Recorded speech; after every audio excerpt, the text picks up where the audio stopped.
ป้าเสียป้าเจ้าน่ะบ่โอ้ยอดเอาอย่าให้โอ้ยเนาะเสียใจน้ำน้องเพิ่นจังเนาะยังไงปะเนาะ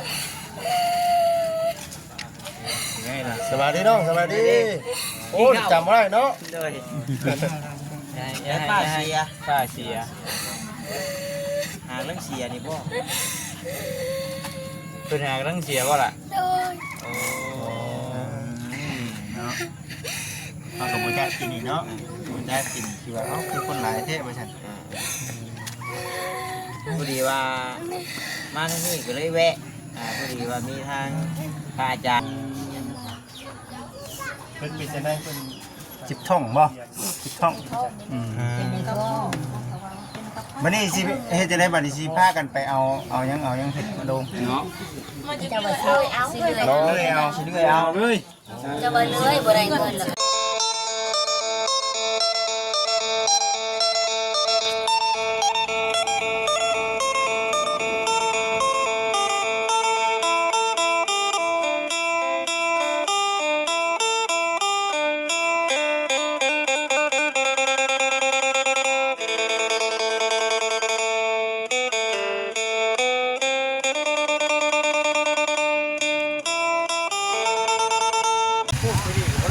พี่น้องไอ้ทักทายสบายดีเด้อพี่น้องเด้อเนาะ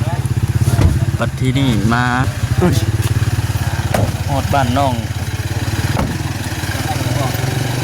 น้องวิ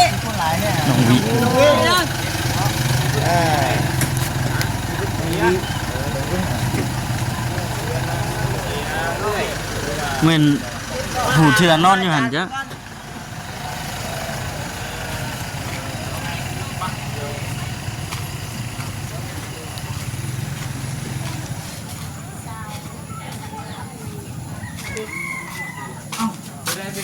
เอ้าจังหวะนี้ผู้ใดเป็นยังวะป้าเสียป้าเจ้าน่ะบ่โอ้ยอดเอาอย่าให้โอ้ยเนาะเสียใจน้ำน้องเพิ่นจังเนาะยังไงปะเนาะยังไงล่ะสวัสดีน้องสวัสดีโอ้จำบ่ได้เนาะเลยป้าเสียหาเรื่องเสียนี่บ่เป็นหาเรื่องเสียบ่ล่ะโอ้เนาะเอากับบ่จักกินนี่เนาะบ่จักกินคือว่าเอ้าคือคนหลายแท้ว่าซั่นพอดีว่ามาที่นี่ก็เลยแวะพอดีว่ามีทางพระอาจารย์เพิ่นผู้ดีเพิ่นก็เคยช่วยทั้งน้องอยู่แหละเพิ่นก็เลยว่าแวะเบิ่งน้องมีก็น้ำกันนะเอากับผู้ดีได้ท่านเนาะน้องครับนี่ก็แสดงความเสียมุกเสียใจน้ำเด้อท่านเด้อเนาะไหนเข้าเดี๋ยวทำการเดี๋ยวไปบอกกับทางอาจารย์ก่อนเนาะว่ากัดกินเดี๋ยวเนาะไปครับผู้ดีเลยนะมาหาทางพระอาจารย์ไปเนาะ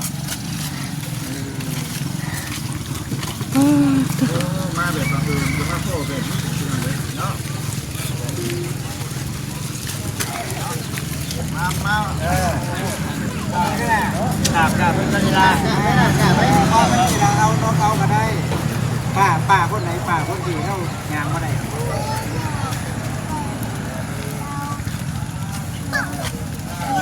ทีละเก็บตอนที่เขามาทายแต่ละเก็บแต่ละคน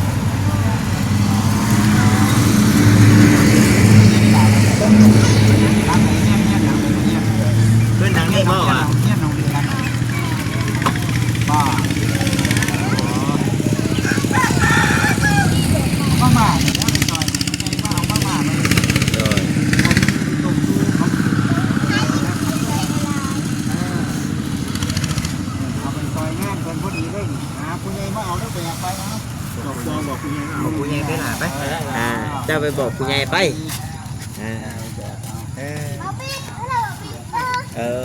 เนาะกับบ่คิดว่าสิพ่อเหตุการณ์นึงที่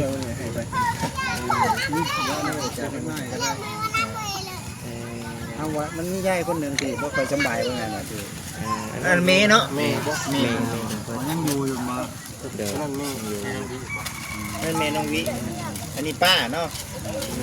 ป้านี่พี่สาวแม่ เพิ่นแต่หึงได้เสียแต่หึงนะ บอกกำลังเพิ่งเสียแต่ที่นี่ก็ กินนี่เลย พอดีเลยเอามาแดกเอามีไปต้มชูกันกินมื้อแรง โอ้สวัสดีไอ้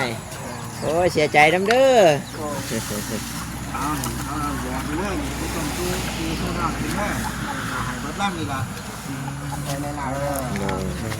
เบิ่งหน่อยเนาะเบิ่งดู เอานี่เอาเดี๋ยวน้องวินี่วันนี้อาจารย์ซอยบุญนะซอยบุญอยู่ หลายเดือนไปดูป่าเพื่อนแม่ดำเจ็บบ่ได้พบไก่บ่นี้ไปอยู่ในน้ำ พอได้แล้ว บ่หา โอ้เอาตัดใจเฮี้ยงเอาว่าเป็นยังมันตายทุกคนล่ะอาจารย์ก็สิตายคือกันตายผู้นั่นเขากับ วิเสียใจแห้งดี บ้าเป็นใจแห้งเขาเป็นยังมันหามาได้คนเราอยู่หลายเป็นโรคคนตายด้วยกันโมเฮาว่าท่านโมเฮาเรื่องเก่งงานตั้งแต่เป็นงานดีๆเป็นงานดีๆมันก็จังมีชีวิตดีเก็บเงินไว้เก็บบุญเก็บศีลให้เพื่อนเอาไม่ว่าถ่ายเอาดิมาแจกเอาดิมาแจกซอยเลยเด้อ มาบัดนี้มาเอิ้นหมูมาเอาไว้เอิ้นหมูมาเอามีปลากระป๋องพระอาจารย์เด้อ เอามาไปของไปตุ่มเยอะมาพ่อไปเอา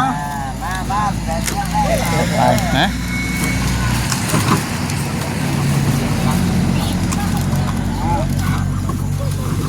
เอาทีละคนเดี๋ยวยังอยู่บ่ ยังเป้านี่ผู้นี้ก้อนนี่ผู้นี้ก้อน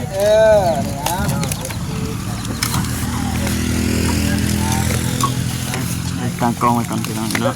เบิ่งเลยบ่พอสิ ยังอยู่ผู้นี้ก้อนมา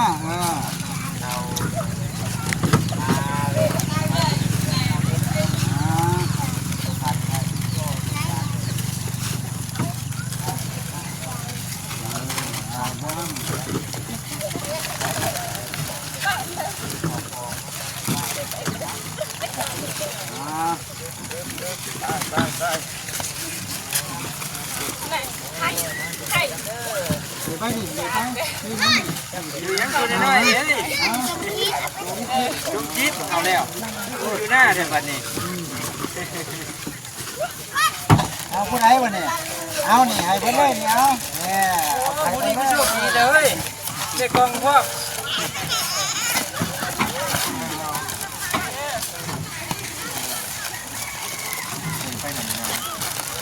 ไป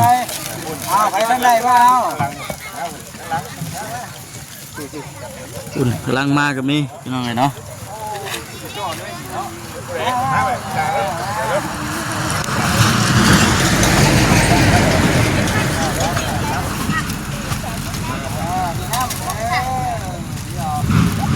เอาไปทางไหน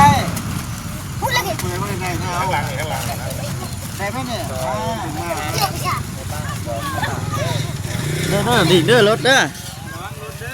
เอ้ยเด็กนี่นี่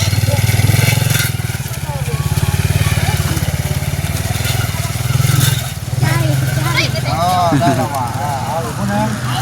เอาอีกคนนึงเอา ยืนอยู่ว่าตรงนี้ ไป ได้เบิ้ลเนาะ ไป ผู้ใดนี่ยังมันได้ ผู้ใหญ่ก็ได้มาว่าได้ไหม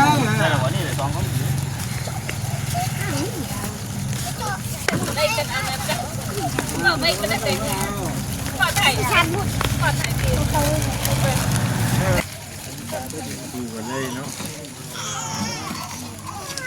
คักแน่ดีบัดนี้พี่น้องเนาะบ่ได้มาแต่ดน เป็นไงลูกเนาะ จะเป็นบ่าวเลยได้ลูกเนี่ย ลูกชายชื่อปีใหม่ก็ อุ้มบุญ อุ้มบุญ มา เฮ็ดบ่ได้พ่อกันโดนเนาะ ยูทูบเห็นในยูทูบแต่ว่าบ่ได้มาแต่ว่าฝากเงินเขามาให้ว่าจังได๋เลยแต่ว่าบ่ได้มาเองมาซอยตอนนั้นพัน เมียนประมาณนั้นน่ะ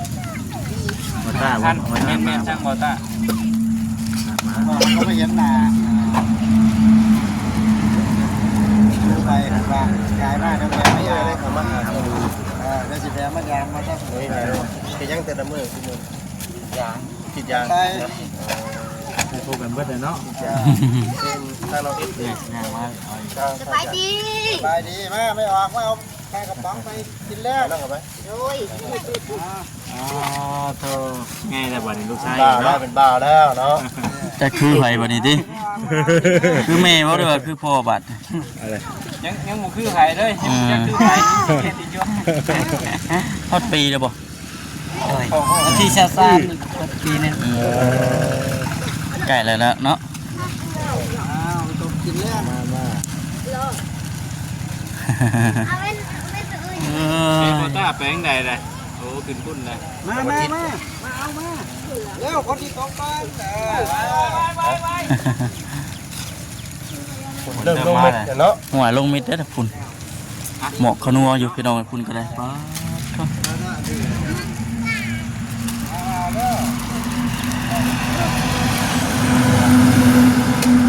ด ฝนน้อยอีกแล้วบัดที่นี่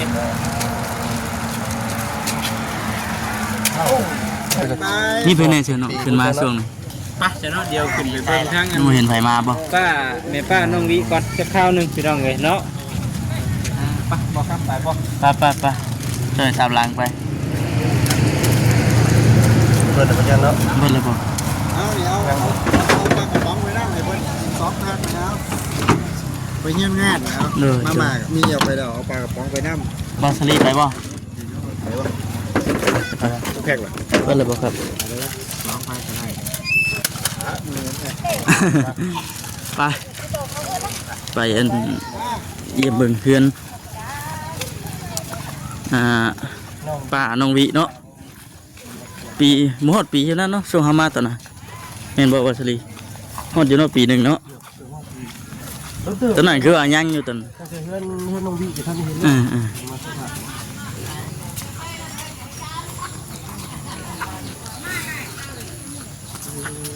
ขึ้นเลย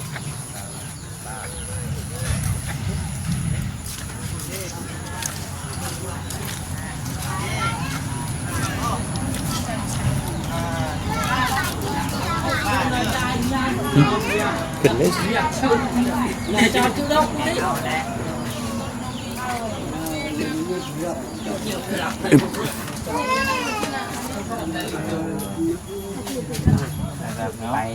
สบายแล้วบ้านนี้ไปห้านเขาจงนะห้านสบายก็แล้วบ้านนี้ มีลงด้วยเขาอีกมีลงด้วยอีกจบกันได้ เบิ่งการนี่แหละเบิ่งการนี่แหละบ่เป็นหยัง ไปกะยานี่แหละมานั่งอยู่นี่นะ ได้มันยากมาใส่ อยู่ผีกันไทยเลยเนาะโอ้ เจ็บมากเลยยังพูดลูกกำลังหลับเราจะตายแล้วว่ายันเพื่อนเพื่อนน้องเพื่อนใหญ่เรารู้สึกว่าจะไม่เป็นไรแล้ว โดยไปเบิ้งน้ำท่วมนะคือว่าเอ้ย ผมหน้าดิ คนกระตุกเนี่ยทุกวันเนาะ บ่ได้ขึ้นมาทางนี้เนาะโอ้ยเดี๋ยวบ่คิดสิได้ลงไปก่อนให้กับทางงานถามไทยเด้อ แต่ว่านี่ทางง่ายเด้อซอยทางเพิ่นเนาะโอเคน่ะอ่ะ เอาซะบ่เวียดฝากทางวัดจิตเพิ่นไปหน่อย ไปต่อ ปลากระป๋องไว้ให้กับทางแขกคนแล้วเด้อโดยเอาครับมาอีกเนาะยังมีอีกเนาะ อ้าว ปลากระป๋องอย่างครัวที่เราเลยเนาะ วัดจิต น้องบ่ได้ อันนี้ทั้งเบาแสนเด้อหุ่นทานน้ำ200,000เนาะโอเคอัน นนี้ว่าซื้อเองได้นี่ลงทุบนี่ได้ โอ้ พอมีเงินซื้อจบ มีเงินซื้อ จังโง่แท้ เนาะช่วยกันพอได้จับได้บายช่วยกันเสีย ผู้ ผู้ ใด ใด ผู้ชิดคือว่าอันนี้ตามกำลังเด้อ นั่นแหละจะแหวก ว่าสิพากันเมื่อได้นี่เนาะ มาพากัน ถามครับแม่ของน้องคนนี้บ่ บอกอย่างนี้บอกนะ กินเลยแต่กล้องเด้อพี่น้องเด้อกินเลยแต่กล้อง ชื่อออกเลย น้องแว่นบ้านนี่ แล้วก็ได้สิงานไปในเขาแล้วก็อันนี้ ขออนุ เดี๋ยว ญาต พ่อ เด้ แม่ อ เกี่ยวกับกินน้ำนะ พอ ยาวเร็ว พอดิ้นแล้ว โอ้ เดี๋ยวน้องเพลมันไปใช้มือเนี่ย น้องแฟนเพื่อนอันนี้นะ ฮะว่าขออนุญาตนำเป็นทั้งกระพ้ากำพ้อยบัดนี้ เขาที่นั่นไปดู เนี่ย โอ้ยโอ้ยเขาก็ไม่ได้แม่ก็ไม่ได้แม่ก็ไม่ได้อยู่คนเดียวแล้ววันนี้ อยู่คนเดียวบัดนี้เนาะ เจ้าอยู่คนเดียว จักปีแล้วน้องเพิ่น อยู่น้ำเอื้อยอยู่น้ำมันนี่แหละน้ำป้านี่แหละ อืม แม่มันเป็นยังกับเป็นป่วยบ่หรือว่า ต้องสติป่วยเป็นพยาธิ อ๋อ เพิ่นเป็นจะได้เพิ่นจิบท่องบ่จิบท่องอืม เป็นในท้อง บัดนี้สิเฮ็ดจะได้บัดนี้สิพากันไปเอายังเฮ็ดมาลงเนาะ จะมาช่วยเอาเลย เลยเอา สิเลื่อยเอา เลย จะมาเลยบ่ได้เงินแล้วจะเป็นต้องเลยเนี่ย เนาะอ่ะพอแล้วก็ร่วมกินทานนะแม่ป้าเด้อน้องวิเด้อโอ้ยโอ้ย บ่ได้ พอได้ช่วยกันพูดเล็กน้อยแนะเนาะ ออกมาหลบทุบทับแบบบังเอิญเลย เอ้ยกับไอ้กระเทียมเมื่อเช้านี่เอ้ยไถอยู่หน้าไปเบิ่งน้ำท่วมมันจะใช้มองไงเอ้ยนั่นแหละพักการโทรไปเอ้ยก็เลยรถกระบะจนมาลงกระบอนเลยลืมรถตัวเองกระบะก็ว่าเสียดวนแท้คือเมื่อเช้านี่เอ้ยยังหายใจอยู่อ่ะอันนั้นก็ไม่ได้ไปอยู่กับน้องเป็นมาเที่ยว เป็นนี่เนาะนี่โอ้ย นี่แหละเนาะความเจ็บความเป็นพี่น้องเอ้ย อันในลำโบเห็ดเวียกแล้วในลำโบน้องวีกับลูกลำโบคนเลี้ยงลูกเขากับปลาง้องแล้วว่ะบอกว่ามาอยู่น้ำนอกเว้ย ผู้เพิ่นเชียร์เพิ่นชื่อจังใดก็ ซึ่งเป็นเซ่ โอ้ ปลาแช่ เป็นเซ่แม่ ก็สิ เจ้าก็ขึ้นก็ได้ โทษ เป็นไข่ขึ้นแห้งบัดนี้เนาะเราก็บ่ได้มีพยาธิอื่นนะ แต่ เป็น ว่า ว่ามันมีแต่ขาวาน น้องนั่นดิน้องแพนบ่เพื่อนบ่ หวานเนี่ย เดินเป็นหลายลูก ลงใจก็เดี๋ยวทางบอต้าก็สิทักบอกทางเขาอ้ายเพิ่นนำเนาะยันว่าอยากรวมกินทานนำได้ยินทางอ้ายแล้วก็ว่าสิขึ้นมาทางนี้อยู่ได้มื้อนี้ คือว่ามื้อนี้เนาะ แม่แม่ คือว่าเราขึ้นมามื้อนี้ได้ แม่เพราะว่าอ้าวเนาะบางคนก็บ่ฮู้ได้พี่น้องนี่คือกันเล่นชัมโบเวะนี่ชัมพระอาจารย์บ่ถามว่าเฮือนน้องวิใช้บอต้านี่ บ่ได้แวะครับ แม่นบ่ได้แวะก็บ่ฮู้ได้นี่ ขายเลย แม่นก็ว่าเพิ่นว่าเฮือนน้องวิอยู่ไสเนาะว่าซั่นเลยว่ากายแล้วบ่เนาะโทรถามบ่จิตเพิ่นก่อนว่าซั่น ขออนุญาตพูดทั้งนั้นก็ได้เนาะไปเสียไปเนาะไปเจอเครื่องเจอโครง โอเคพี่น้องเอ้ยคลิปนี้ก็สิจบคลิปก่อนเด้อบัดทีนี้โอเคพี่น้องสบายดี